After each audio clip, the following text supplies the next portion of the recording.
18 तारखेपासून leather बॉलवर cricket स्पर्धा होत आहेत आणि ह्या स्पर्धा एकूण 9 संघाच्या माध्यमातून खेळल्या जाणार आहेत. त्याच्यामध्ये 3 संघ पुण्याहून येणार आहेत.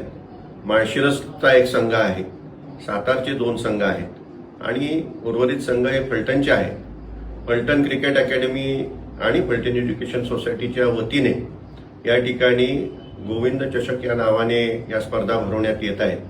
या स्पर्धा भरवण्यासाठी त्या ठिकाणी गाडगीळ साहेबांनी ज्यांनी फलटणला लेदर बॉल क्रिकेट अकॅडमी सुरू केली त्यांनी विशेष कष्ट घेतलेले आहेत आणि ह्या स्पर्धा लेदर बॉलवर खेळत असल्यामुळे जो एक खेळ फलटणला आता जुन्या जाणत्यांनाच त्याची माहिती आहे, नवीन अनेकांना त्याची कल्पनाही नाही. या ठिकाणी स्वतः स्वर्गीय कमल भंडारकर हे फलटणला येत होते.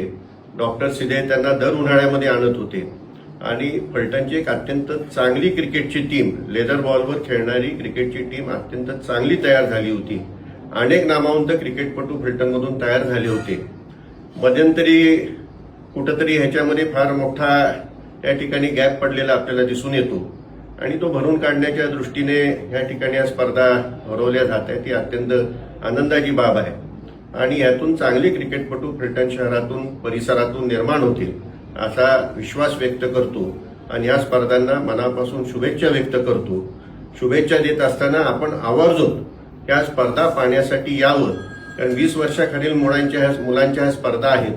त्यामुळे जास्तीत जास्त प्रेक्षकांनी या स्पर्धा पाहाव्यात अशी माझी आपणा सर्वांना विनंती असेल.